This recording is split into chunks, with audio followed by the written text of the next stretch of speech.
Hi, this is Kalpana Pathak. My friend and colleague Kiran Somwanshi recently moderated a panel discussion on sustainability. I was in the audience and I loved the discussion. Ladies and gentlemen, our moderator of the evening, Dr. Kiran Somvanshi.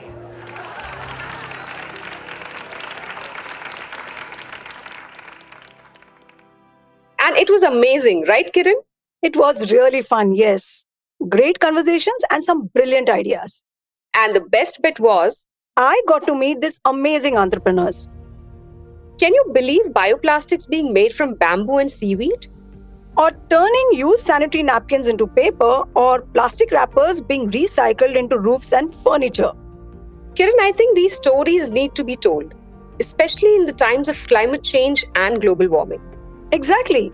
And that's why 2 days before Earth Day, we bring to you 3 inspiring stories. First, of Anubhav, who decided to ditch plastic to make products from bamboo. One thing we need to understand is that plastic is the cheapest raw material on this planet. So anything which needs to replace it, it will not be as cheap as plastic is. Second, of Ajinkya, whose venture turns used sanitary napkins into green end products. India generates 1,200 crores sanitary napkins every year. And unfortunately, 98% of this waste is going into the landfills. A single pad takes 500 to 800 years to decompose. And third, of Satyajit, who's making shoes that grow with children's feet, reducing the need to buy more shoes. If you look at the unorganized market, the kind of products and the kind of raw material used itself is definitely harming to the environment, and they are designed mindlessly to last only 3 months or 4 months and thrown away into landfills. It's Thursday, April 20th. This is Kiran. And this is Kalpana, and you are listening to Investing in Earth only on the Morning Brief.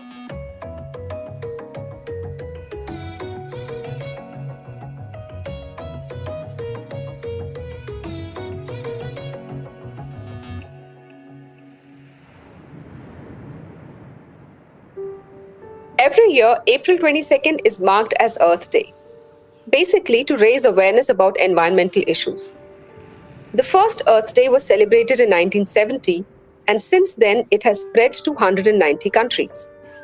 And this year's official theme of Earth Day is Invest in our planet. Invest, yes. But who will invest? Large companies? Not entirely, Kiran. Large companies can invest billions of dollars in sustainability, but it's impossible for them to change their basic business models that have been built over the years. And that's where startups come in. Businesses that really move the needle by innovating products and services that are eco-friendly. In fact, there are over 500 startups in India in waste management and over 2,000 in green energy. Some are working in areas of clean tech, mobility, renewable energy, and waste recycling. One such startup is Padcare Labs, run by Ajinkya Dharia from Pune. Ajinkya is a mechanical engineer who found his calling in something that most would feel uncomfortable to talk about: a used sanitary pad. I'm a mechanical engineer by profession and working in this particular space around sanitary napkin and diaper for last 4 years. So this idea got triggered when I got the opportunity to visit one of the landfills near to the Pune, and have literally seen there were the waste pickers, rack pickers, were segregating the used sanitary napkins and diapers by using bare hands. And when I interacted with them, why they have to segregate by hand, because the major issue, this waste was coming as a part of normal dry waste channel. And handling of this kind of waste, which leads to their health related challenges, right? In fact, during a woman's lifetime, she uses around 10,000 sanitary pads. And these are not biodegradable, which means that they can take up to 800 years to decompose. One of the biggest disadvantages of sanitary napkins is that they continue to pile up in landfills or get dumped in oceans, adding to the global plastic pollution.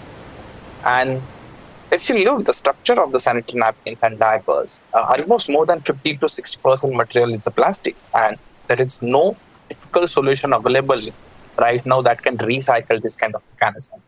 When I interacted with more than 2,000 females to understand their issues in terms of sanitary napkin disposal, I found out most of the women want accessible disposal mechanism at source while maintaining their health, hygiene, and privacy. Ajinkya's business is interesting in where the money comes from. And no, it doesn't come from the buyers of recycled materials. No, so when we talk about the clients, with this material that what we source from, they are also paying for these services to us. That is our major revenue channel as of now. 80% business come from B2B, front end. And then remaining right now, around 10 to 20% is coming from the waste to value from the output material. Okay, so can you give me an example? Like suppose you start off with one company. So how does it work? Take example, if we start off with at ET, like what ET office, what we will do that we will install our pad care bins at a free of cost. We will collect these pads on the set sequence. It can be fortnightly on monthly basis from your campuses. The organization will pay us for that service. We will bring this material for the at nearest material recovery center where it will get recycled. We extract the pulp and the plastic. We sell this pulp and the plastic back to the market for different applications. This entire data is getting data tracked, and we share this data with the pad manufacturing companies. And what kind of companies are these? Pad Care Labs tap the environmental conscious B2B organizations like IT corporates, big business buildings, housing societies, communities in some way, education institutes, metro parks, airports. Okay. It is interesting that they have to pay this because I thought that probably you earn your money from the final product. So are the companies interested still when they have to pay? Yeah, because it's strict, stringent government regulations. They have to submit this data to government, what they are doing for the sanitary napkins. Because there are, as per Solid Waste Management 2016 rules, 2019 Ministry of Labor and corporate, like that kind of rules, it is mandatory for every corporate should have proper accessibility and disposal mechanism. So Kalpana, basically Ajinkya's business is a bet on companies complying with the regulations of the government, right? That's correct. At least in this process, tons of bio-waste is being taken care of. In fact, Padcare plans to get into diapers next. Why? More material to recycle. Ajinkya told me one diaper is equal to 12 sanitary pads, and the market is growing. The company is waiting for government approval to start a pilot project on recycling diapers. And the growth prospects are pretty good, right? Pretty much. As more companies see an effective way to comply with bio-waste regulations of the government at a small cost, Ajinkya's business has a reason to grow. So if you look, the corporates that we are serving, around 300 corporates across the Pune, Mumbai, Bangalore, Delhi, Hyderabad, Chennai, we are serving a good amount of corporate in just last 12 months with a approx growth almost 3x. We are right now, if you look, we have a very strong funnel, almost 500 plus companies we are in touch. That's quite a scale up for a 4-year-old startup. While Ajinkya got into bio-waste recycling, Anubhav found grass like bamboo to be truly greener. In fact, I was amazed to discover how bamboo can actually replace plastic. That's bioplastics, a material that comes from renewable sources like agricultural waste or cornstarch waste. It's 100% degradable and is as versatile as plastic. Today, bioplastic is being used in agriculture, textile industries, medicine, and the packaging industry. Wow, that's cool. Let's hear from Anubhav Mittal, who founded iBarns, that stands for Innovative Barns or Bamboo. Anubhav, how did the idea to work with bamboo come to life? I have been selling or working with bamboo since I graduated in 2002. When I was working in Singapore, we were selling bamboo fabrics and textiles to global garment makers. Since then, I've always been seeing these sustainable materials and the raw materials gaining momentum internationally. So when I came back to India, I was seeing that there is a huge bamboo availability in the country. I also happen to be having a strong Northeast connect. So I have seen that it's pretty much used in everyday life over there. So when we started designing and developing these applications, I knew that this is a polymer which just needs a kind of a composite which can help it run on the same plastic machinery. And I did a couple of trials, which initially I knew that they were very successful. Was there government support? I took them to the Government of India, to Agriculture Ministry National Bamboo Mission. Once they saw that and they saw the merit in the product, then the government extended a lot of support in terms of, identifying the right place where we set up our pilot, which we have done it in Uttarakhand. where there is already a strong need for green industry. And accordingly, there's a lot of support that came in to basically help do the final research and then bring in this products into the commercial stage. In the journey as well, we raised our first round through G2 Angel Network, where angels appreciated our effort and they found a commercial business opportunity in investing in our company, which can be the next game changer in the plastic industry in India. All right, so where do you source your raw material from? What are your products, and can I, as a consumer, buy them? Can I afford them? We are sourcing our raw materials through farmers who are basically bamboo growers. They are primarily into states of Uttarakhand, Uttar Pradesh, and Assam. And we also work through National Bamboo Mission and State Bamboo Mission, through which we identify the right beneficiaries through whom we procure our bamboo. So our products are generally raw materials which are replacement to plastic. They are primarily around 20 to 30% more expensive than plastic. They are almost 50% cheaper than any other imported alternative of similar nature, which is coming into India. And we, as a company, are only supplier of raw materials to plastic manufacturers. And when you say your products are 20 to 30% expensive, isn't that a deterrent for consumers to buy? See, one thing we need to understand is that plastic is the cheapest raw material on this planet. So anything which needs to replace it and which will have agriculture or any other natural commodity as a part of their chain, it will not be as cheap as plastic is. I suppose for switching to a environmentally right material, it's a very small premium that a consumer may not even feel while purchasing these products. Who are your consumers right now? So we are basically into a B2B segment where we supply materials to plastic manufacturers. So plastic industry in India is close to, I think, 50 billion US dollar, and it's growing at around 10 to 15% annually. So primarily our customers are the plastic granule users looking to switch to a sustainable alternative. And how scalable do you see your model to be? Our technology is very decentralized. It can use raw materials not only from bamboo, but also any other agriculture waste which can be collected nearby. So our long-term goal is to set up smaller micro units closer to our customers' consumption bases across India, because India is well endowed with biomass. The market for sustainable compostable material should be close to at least 10 to $15 billion, which is approximately 30% of the present plastic resins market. Where does India stand globally as far as development of bamboo is concerned? These developments started happening in way back in 2000 or maybe 95 or something, where the cost was prohibitively very high. The first industry that absorbed these kind of materials was medical industry, where the margins are huge. And textile happened to be the second best industry, where the margins again is very high, where new materials are always experimented and absorbed very easily. So that's how the whole progression has happened. Now these materials are now started coming into the consumer goods space, where the margins are lower, but the volumes are much bigger. So I see that the development and the absorption of these materials will be exponentially very fast in India now. India can become a very large source for these kind of materials for global industry, because we have a very large biomass availability in the country at a very, very competitive price, which not even China or Europe and any different country has in that kind, in terms of quantity as well as the value. So that way, it's a right place and right time to set up such kind of a business here in India. Right place, right time. Don't you agree, Kalpana? Yes, of course. In fact, both iBus and Padcare are essentially B2B startups.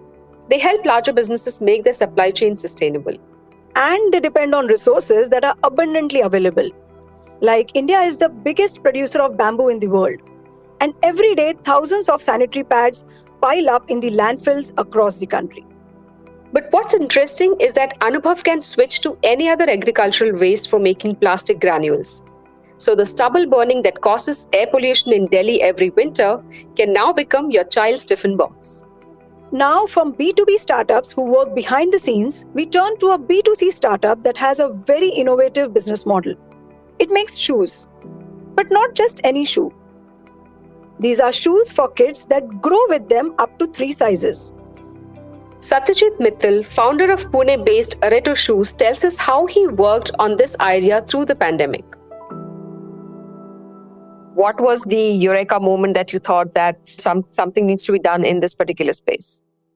I come from a product design background. I did my product design from MIT Institute of Design in Pune. And, my core area or core skill that I speak about mostly is problem solving, or has been problem solving up to this point. I started ideating about it in 2020. That was when his cousins told him their kids were growing too fast and they had to buy new shoes every 3 to 4 months. So that was like a trigger point where I started researching more about footwear and the footwear industry. And it just intrigued me more about how the footwear industry has evolved over time and how nobody has looked into kids' footwear. We realized that, shoes were first by the big giants. The shoes are always focused for athletes. And then they were sort of shrunk down for kids, right? And that was a really interesting insight, because from there we drew a point that our kids' feet shrunk down versions of adult feet. And we started mapping out growth in kids' feet over the first 10 years of their life, which is the most crucial period. And we realized that the feet anatomy in kids between 0 to 10 years is very different as compared to a fully developed foot for an adult. So we were like, basically, what is the shoe buying journey for a parent, right? That was consumer behavior. So we realized that while buying shoes for kids, parents are usually buying a size bigger or sometimes 2 sizes bigger. So we realized that there is certainly, when a shoe is being bought, the shoe is bigger and loose for kids. And while they're growing out of it, it becomes tight for kids, and only then they buy the next pair.